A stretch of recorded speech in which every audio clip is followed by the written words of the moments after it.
अस्सलाम वालेकुम स्टूडेंट्स, कैसे हैं आप? क्या हाल चाल हैं? आज हम अपना नया लेसन पढ़ेंगे। आज हमारा लेक्चर नंबर 5 है और आप जल्दी से अपनी किताबें खोल लें। आज का आपका जो टॉपिक है वो है अमानत और ये है बाब चहारम का तीसरा सबक और आपका सफ़ा नंबर है 51। जी, अमानत। अब अमानत किसको कहते हैं, यानी इसका मफ़हूम क्या है? अमानत का मतलब है अगर कोई चीज़ किसी के पास रखी गई हो तो वो चीज़ को वापस मांगने पर अमानत रखाने वाले को, जिसने आपके पास यानी कि अमानत रखी हो, उसको असल हालत में वादे के मुताबिक वापस कर दे।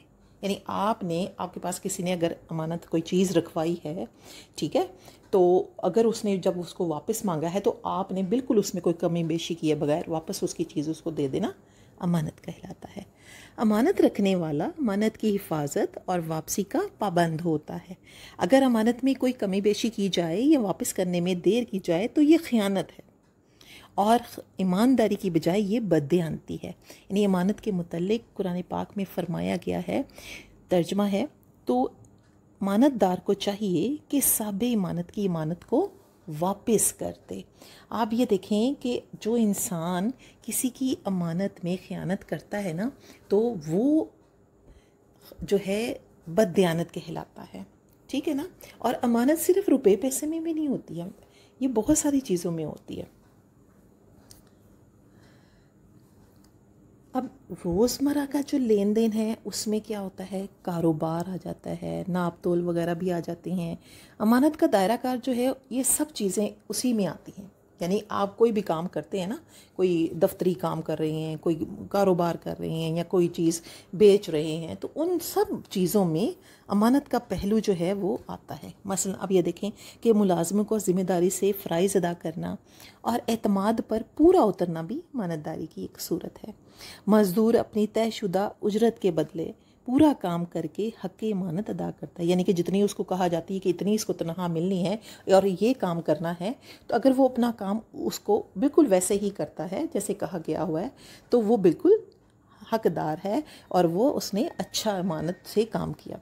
अब कामचोर लोग जो अपने फ़राइज़ में कोताही करते हैं वो खाइन कहलाते हैं, बददियानत कहलाते हैं। यानी कौन से लोग कामचोर होते हैं ना, जो जिनको ज़िम्मे कोई काम लगाया होता है कि आपने ये काम करना है, तो ऐसे लोग जो काम नहीं करते और इधर उधर हीले बहाने करते हैं, तो ऐसे लोग जो होते हैं वो खाइन कहलाते हैं, बददियानत कहलाते हैं, क्योंकि वो अपने काम से नाइंसाफ़ी कर रहे होते हैं।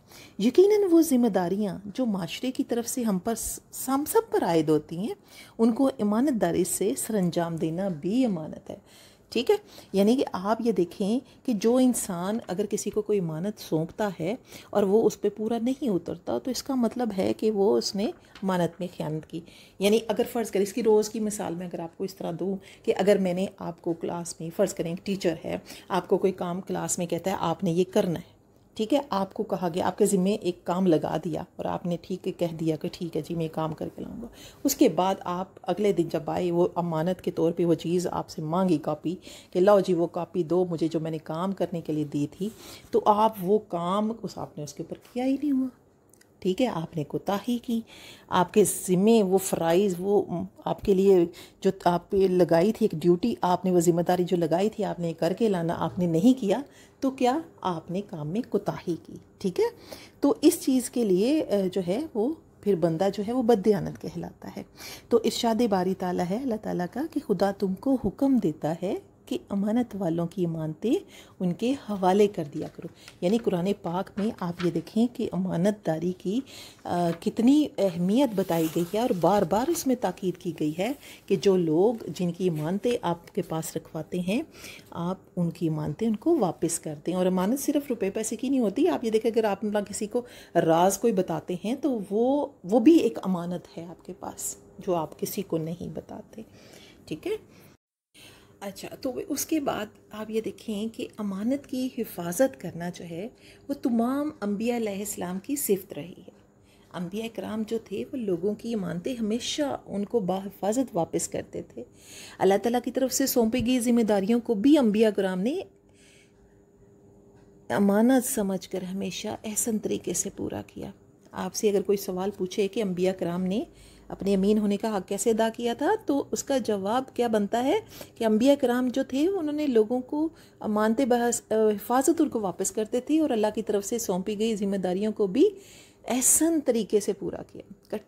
कठिन हालात में भी वो साबित कदमी से अपनी कौमों और कबीलों को हक़ की राह दिखाते रहे और इस तरह हमेशा के लिए सादिक व अमीन कहलाए।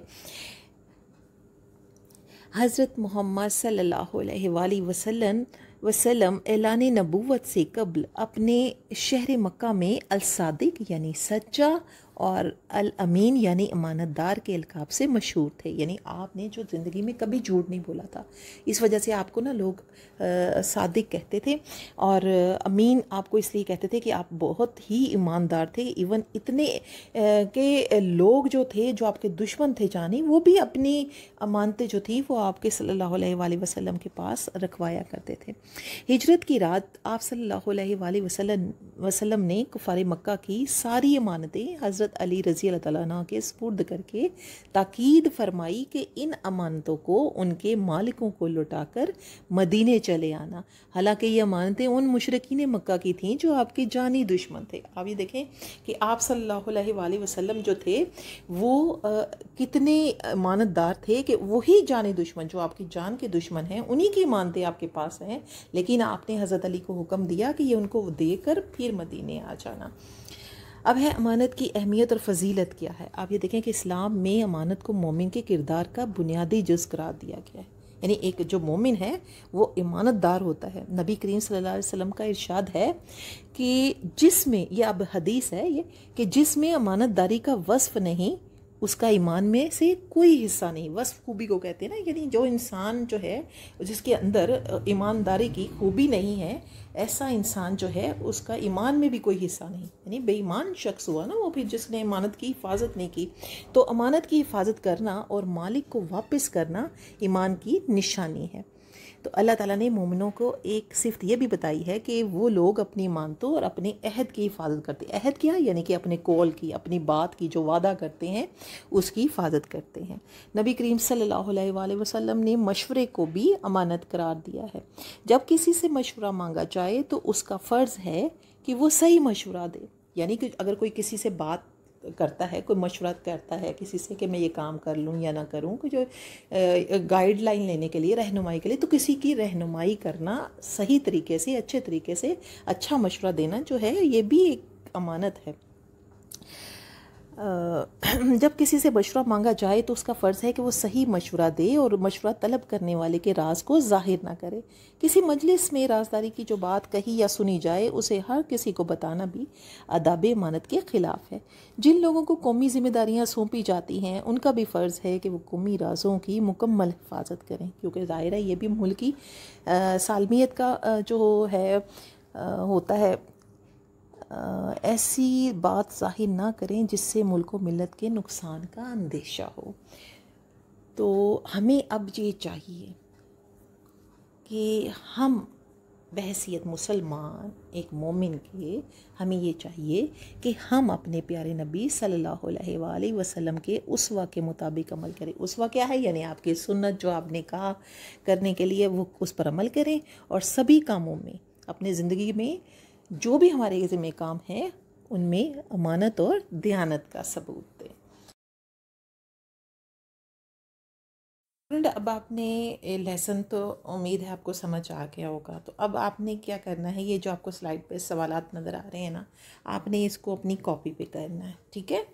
पहला सवाल है अमानत किसे कहते हैं, और दूसरा है कुरान और हदीस में अमानत के हवाले से क्या फ़रमाया गया है। तीसरा सवाल है आपका अंबिया ने अल्लाह की तरफ से दी गई अमानत को कैसे पूरा किया। और नंबर 4 है ख़ाइन और बददयानत किन को कहते हैं। पांचवा सवाल है जिन लोगों को कौमी ज़िम्मेदारियां बतौर अमानत सौंपी जाएं उनका क्या फ़र्ज़ है। आपने ये सारे सवालात जो हैं कॉपी पर नीटली करने हैं, और फिर उसके बाद जब आपको कहा जाएगा अपनी कॉपी वो सबमिट करवानी है, ठीक है। ओके जी, अल्लाह हाफिज़।